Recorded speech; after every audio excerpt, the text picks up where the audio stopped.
নমস্কার বন্ধুরা, কেমন আছেন সবাই? আশা করি সবাই খুব ভালো আছেন, সুস্থ আছেন, আনন্দে আছেন।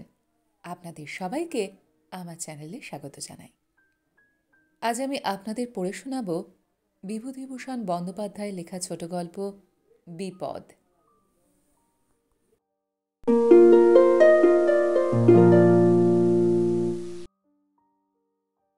বাড়ি বসে লিখছিলাম। সকালবেলায় কে এসে ডাকল, জ্যাঠামশাই। এক মনে লিখছিলাম, একটু বিরক্ত হয়ে বললাম, কে? বালিকা কণ্ঠে কে বলল, এই আমি, হাজু। হাজু? কে হাজু? বাইরে আসলাম। একটা 16-17 বছরের মেয়ে, পরনে মলিন বস্ত্র, একটা ছোট ছেলে কোলে দাঁড়িয়ে আছে। চিনলাম না। গ্রামে অনেকদিন পরে নতুন এসেছি, কত লোককে চিনি না। বললাম, কে তুমি? মেয়েটি লাজুক সুরে বলল, আমার বাবার নাম রামাচরণ বষ্টম। এইবার চিনলাম। রামাচরণের সঙ্গে ছেলেবেলায় কড়ি খেলতাম। সে আজ বছর 5-6 হলো ইহলোকের মায়া কাটিয়ে সাধনোচিত ধামে প্রস্থান করেছে। সে সংবাদও রাখি, কিন্তু তার সাংসারিক কোনো খবর রাখতাম না। তার যে এত বড় মেয়ে আছে তা এখনই জানলাম। বললাম, ও, তুমি বামাচরণের মেয়ে? বিয়ে হয়েছে দেখছি। শ্বশুরবাড়ি কোথায়? কালোপুর। বেশ বেশ। এটি খোকা বুঝি? বয়স কত হলো? এই 2 বছর। বেশ, বেঁচে থাকো। যাও, বাড়ির মধ্যে যাও। আপনার কাছে এইছি জ্যাঠামশাই, আপনি লোক রাখবেন? লোক? না, লোক তো আছে, গয়লা বউ। আর লোকের দরকার নেই তো। কেন, থাকবে কে? আমি থাকতাম। আপনার মাইনে লাগবে না, আমাদের দুটো খেতে দেবেন। কেন, তোমার শ্বশুর বাড়ি? মেয়েটি কোনো জবাব দিল না। অত শত হাঙ্গামাতে আমার দরকার কি? লেখা দেরি হয়ে যাচ্ছে। সোজাসুজি বললাম, না, লোকের এখন দরকার নেই আমার। তারপর মেয়েটি বাড়ির মধ্যে ঢুকল এবং পরে শুনলাম সে ভিক্ষে করতে এসেছিল, চাল নিয়ে চলে গেছে। মেয়েটির কথা ভুলেই গিয়েছিলাম। হঠাৎ একদিন দেখি রায়দের বাইরের ঘরের পৈঠে বসে সেই মেয়েটি হাউ হাউ করে এক টুকরো তরমুজ খাচ্ছে।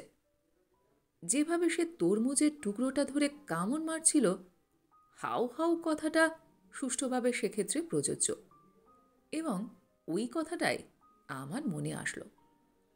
অতি মলিন বস্ত্র পরিধানে, ছেলেটি ওর সঙ্গে নেই। পাশে পৈঠের ওপর 2-1 টুকরো পেঁপে ও 1 খণ্ড তালের গুড়ের পাটালি। অনুমানে বুঝলাম আজ অক্ষয় তৃতীয়া উপলক্ষে রায়বাড়ির কলসি উৎসর্গ ছিল। এইসব ফলমূল ভিক্ষা করতে গিয়ে প্রাপ্ত। কারণ মেয়েটার পায়ের কাছে একটা পোঁটলা, এবং এবং সম্ভবত তাতে ভিক্ষায় পাওয়া চাল। সেদিন আমি কাকে যেন মেয়েটি সম্পর্কে জিজ্ঞাসা করলাম। শুনলাম মেয়েটি শ্বশুরবাড়ি যায় না, কারণ সেখানকার অবস্থা খুবই খারাপ। দুবেলা ভাত জোটে না। চালাতে না পেরে মেয়েটির স্বামী ওকে বাপের বাড়ি ফেলে রেখেছে, নিয়ে যাবার নামও করে না। এদিকে বাপের বাড়ির অবস্থাও অতি খারাপ। রামচরণ বৈষ্ণবের বিধবা স্ত্রী লোকের বাড়ি ঝিবৃত্তি করে 2 অপগণ্ড ছেলে মেয়েকে অতি কষ্টে লালন পালন করে। মেয়েটি মায়ের ঘাড়ে পড়ে আছে আজ 1 বছর। মা কোথা থেকে চালাবে? কাজেই মেয়েটিকে নিজের পথ নিজেই দেখতে হয়। একদিন আমাদের বাড়ির ঝি গয়লা বউকে কথায় কথায় জিজ্ঞাসা করতে সে বলল, আজও নাকি আপনার বাড়ি থাকবে বলেছিল? হ্যাঁ, বলেছিল একদিন বটে। খবরদার বাবু, ওকে বাড়িতে জায়গা দেবেন না, ও চোর। চোর? কিরকম চোর? যা সামনে পাবে তাই চুরি করবে। মুকুশ যে বাড়ি রাখেনি ওকে, যা তা চুরি করে খায়, দুধ চুরি করে খায়, চাল চুরি করে নিয়ে যায়, আর বড্ড খাই খায়, কেবল খাবো আর খাবো। ওর হাতির খোরাক জোগাতে না পেরে মুকুরজেরা সারিয়ে দিয়েছে, এখন পথে পথে বেড়ায়। ওর মা ওকে দেখে না, সে নিজে পায় না পেট চালাতি। ওকে বলেছে, আমি কনে পাবো, তুই নিজেরটা নিজে করে খা। তাই ও দৌড়ে দৌড়ে গড়ে। সেই থেকে মেয়েটির উপর আমার দয়া হলো। যখনই বাড়িতে আসতো, চাল বা ডাল 2-4 পয়সা দিতাম। বার 2 দুপুরে ভাত খেয়ে গিয়েছে আমার বাড়ি থেকে। মাসখানেক পরে একদিন আমার বাড়ির সামনে হাউমাউ কান্না শুনে বাইরে গেলাম। দেখি হাজু কাঁদতে কাঁদতে আমাদের বাড়ির দিকে আসছে। ব্যাপার কি? শুনলাম মধু চক্রবর্তী নাকি তার আর কিছু রাখেনি। তার হাতে একটা ঘটি ছিল, সেটাও কেড়ে রেখে দিয়েছে। তাদের বাড়িতে ভিক্ষে করতে গিয়েছিল এই অপরাধে। রাগ হলো। আমি গ্রামের একজন মাতব্বর এবং পল্লী মঙ্গল সমিতির সেক্রেটারি। তখনই মধু চক্রবর্তীকে ডেকে পাঠালাম। মধু একখানা রাঙা গামছা কাঁধে হন্তদন্ত হয়ে আমার বাড়ি হাজির হলো। জিজ্ঞাসা করলাম, মধু, তুমি একে মেরেছ? হ্যাঁ দাদা, এক ঘা মেরেছি ঠিকই, রাগ সামলাতে পারিনি। ও আস্ত চোর একটা। শুনুন, আগে আমাদের বাড়ি ভিক্ষে করতে গিয়েছে, গিয়ে উঠোনের লঙ্কা গাছ থেকে কোঁচড় ভরে কাঁচা পাকা লঙ্কা চুরি করেছে প্রায় পোয়াটক। আর একদিন অমনি ভিক্ষে করতে এসে দেখি বাইরের উঠোনের গাছ থেকে একটা পাকা পেঁপে ভাঙছে। সেদিন কিছু বলিনি, আজ আর রাগ সামলাতে পারিনি দাদা, মেরেছি এক চর। আপনার কাছে মিথ্যে কথা বলবো না। না, খুব অন্যায় করেছ। মেয়ে মানুষের গায়ে হাত তোলা ওসব কি ইতরের মতো কাণ্ড। ছি, যাও, ওর কি নিয়ে রেখেছ ফেরত দাওগে। হাজুকেও বলে দিলাম সে যেন আর কোনোদিন মধু চক্রবর্তীর বাড়ি ভিক্ষে করতে না যায়। এই সময় আকাল শুরু হয়ে গেল। ধান চাল বাজারে মেলে না, ভিখারিকে মুষ্টি ভিক্ষা দেওয়া বন্ধ। এই সময় একদিন হাজুকে দেখলাম ছেলে কোলে গোয়ালপাড়ার রাস্তায় ভিক্ষে করে বেড়াচ্ছে। আমাকে দেখে নির্বোধের মতো চেয়ে বলল, এই যে জ্যাঠামশাই। যেন মস্ত একটা সুসংবাদ দিতে অনেকক্ষণ আমাকে খুঁজছে। আমি একটু বিরক্তির সঙ্গে বললাম, কি? এই আপনাদের বাড়ি যাব। বেশ, আমাদের বাড়িতে প্রসাদ পাবি আজ, বুঝলি? হাজু খুব খুশি। খেতে পেলে মেয়েটা খুব খুশি হয় জানি। কাঁঠালতলার ছায়ার রোয়াকে সে যখন খেতে বসল, তখন দুজনের ভাত তার একার পাতে। নিছক খাওয়ার মধ্যে যে কি আনন্দ থাকতে পারে তা জানতে হলে হাজুর সেদিনকার খাওয়া দেখতে হয়। স্ত্রীকে বলে দিলাম, একটু মাছ টাছ বেশি করে দিয়ে ওকে খাওয়াও। একদিন বোষ্টমপাড়ার হরিদাস বৈরাগীকে জিজ্ঞাসা করলাম, তোমাদের পাড়ার হাজু শ্বশুরবাড়ি যায় না কেন? ওকে নেয় না ওর স্বামী। কারণ? সে নানান কথা। ও নাকি মস্ত পেটুক, চুরি করে হাঁড়ি থেকে খায়, দুধের সর বসবার জো নেই করায়, সব চুরি করে খাবে, তাই তাড়িয়ে দিয়েছে। এই শুধু দোষ, আর কিছু না? এই তো শুনেছি, আর তো কিছু শুনিনি। তারাও ভালো গেরস্ত না, তাহলে কি আর বাড়ির বউকে তাড়িয়ে দেয় খাওয়ার জন্য? তারাও তেমনি। কিছুদিন আর হাজুকে রাস্তাঘাটে দেখা যায় না। একদিন তাদের পাড়ার বোষ্টম বউ বলল, শুনেছেন কাণ্ড? কি? সেই হাজু আমাদের পাড়ার, সে যে বনগায় গিয়ে নাম লিখিয়েছে। আমি দুঃখিত হলাম। এদেশে নাম লেখানো বলে বেশ্যাবৃত্তি অবলম্বন করাকে। হাজু অবশেষে পতিতাবৃত্তি গ্রহণ করল। খুব আশ্চর্যের বিষয় নয় এমন কিছু, তবু দুঃখ হয় গ্রামের মেয়ে বলে। এখানে এ ব্যাপারটা হয়তো শেষ হয়ে যেত, কারণ গ্রামে সবসময় থাকিও না, থাকলে সকলের খবর সবসময় কানেও আসে না। 50-এর মন্বন্তর চলে গেল। পথের পাশে এখানে ওখানে আজও দু একটা কঙ্কাল দেখা যায়। ত্রিপুরা জেলা থেকে আগত বুভুক্ষু নিঃস্ব হতভাগ্যেরা পৃথিবীর বুকে চিহ্ন রেখে গিয়েছে। এ জেলায় মন্বন্তরের মূর্তি অত তীব্র ছিল না। যে দেশে ছিল সে দেশ থেকে নিঃস্ব নরনারী এখানে এসেছিল, আর ফিরে যায়নি। পৌষ মাসের দিন, খুব শীত পড়েছে। মহকুমা শহরের একটা পাঠাগারে বার্ষিক উৎসব উপলক্ষে গিয়েছি। ফেরার পথে একটা গলির মধ্যে দিয়ে বাজারে এসে উঠব ভেবে গলির মধ্যে ঢুকে কয়েক পা মাত্র অগ্রসর হয়েছি। এমন সময় কে ডাকল, ও জ্যাঠামশাই। বললাম, কে? এই যে আমি। আধ অন্ধকারের গলিপথে ভালো করে চেয়ে দেখবার চেষ্টা করলাম। একটা চালাঘরের সামনে পথের ধারে একটা মেয়ে রঙিন কাপড় পরে দাঁড়িয়ে আছে। কাপড়ের রং অন্ধকারের সঙ্গে মিশে গিয়েছে। আমি শুধু তার মুখের আবছায়া আদল ও হাত দুটো দেখতে পেলাম। কাছে গিয়ে বললাম, কে? বারে, চিনতে পারলেন না? আমি হাজু। হাজু বললেও আমার মনে পড়ল না কিছু। বললাম, কে হাজু? সে হেসে বলল, আপনাদের গাঁয়ের।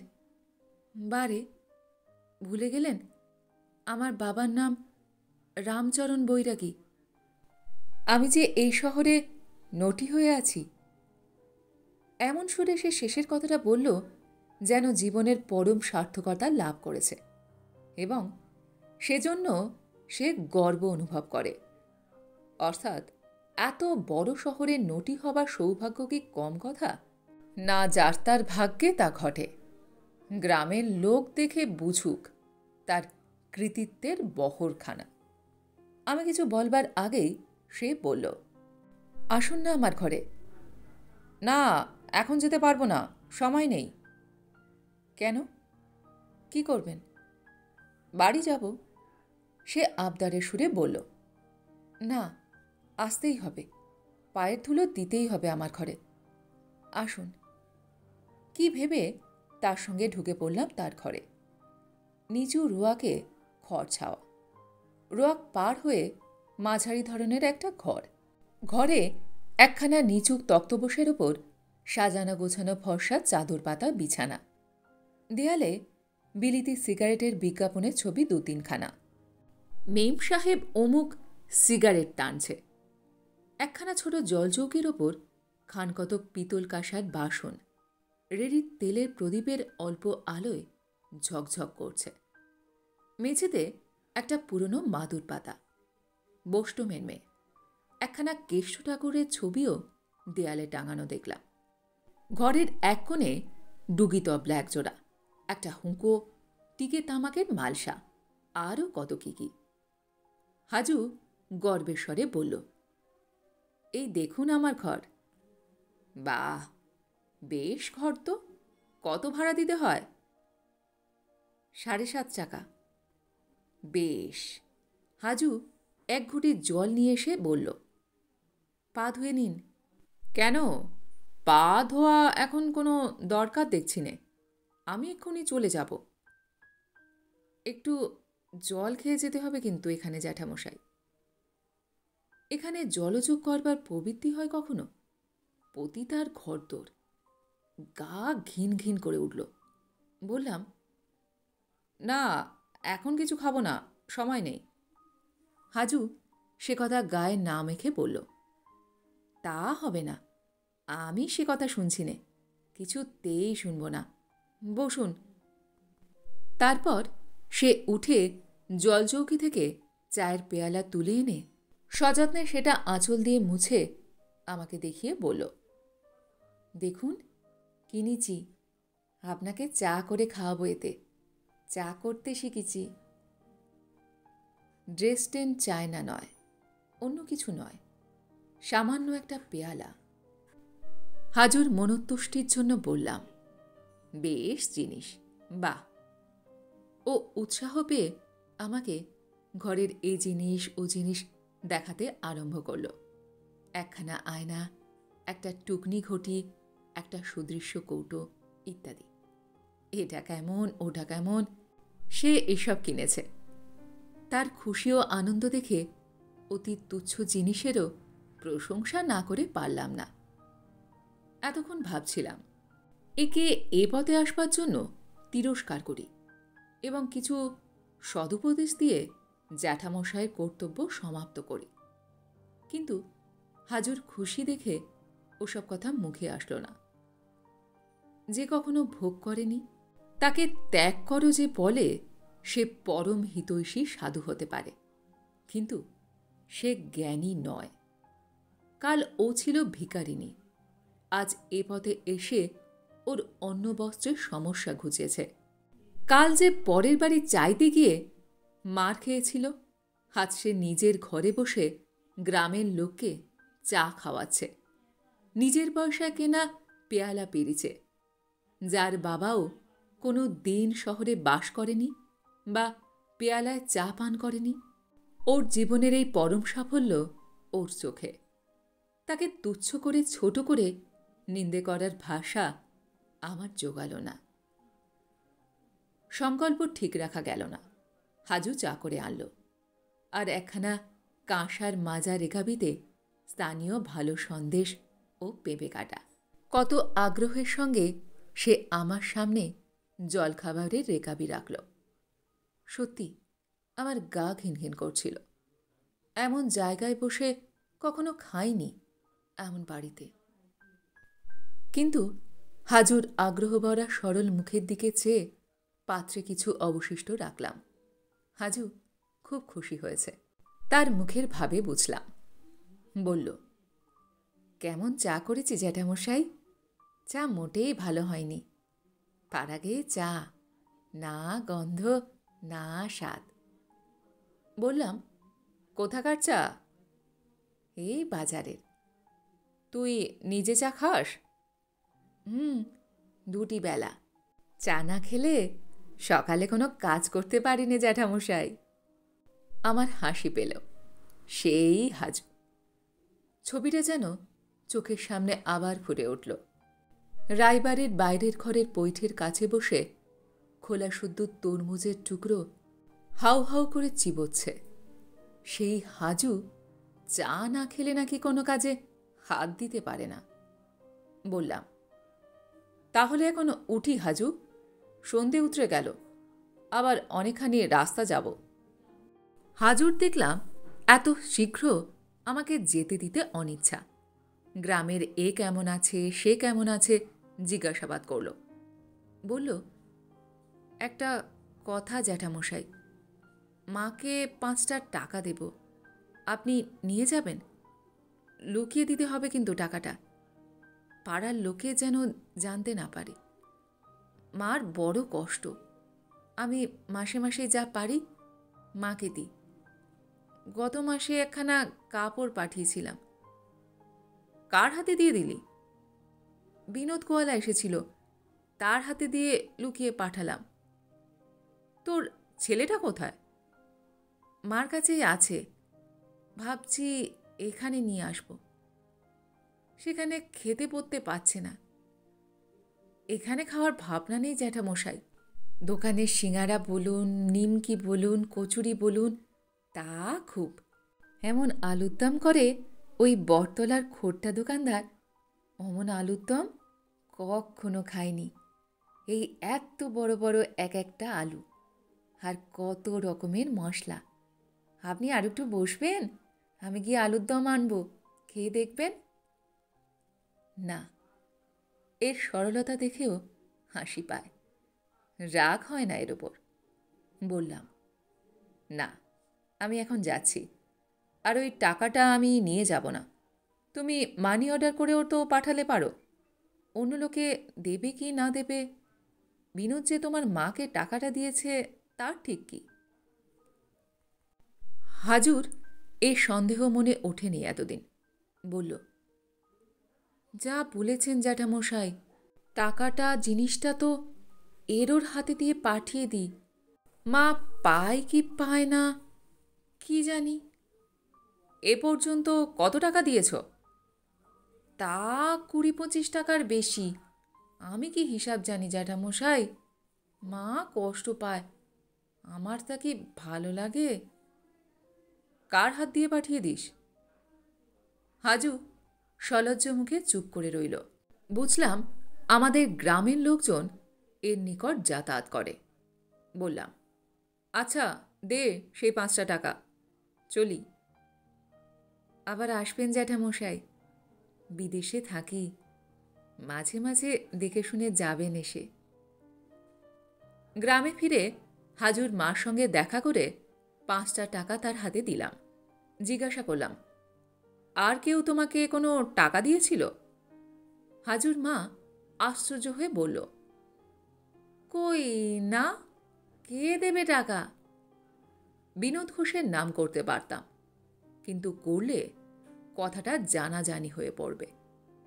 বিনোদ ভাববে আমারও এখানে যাতায়াত আছে, এবং হাজুর প্রণয় দে।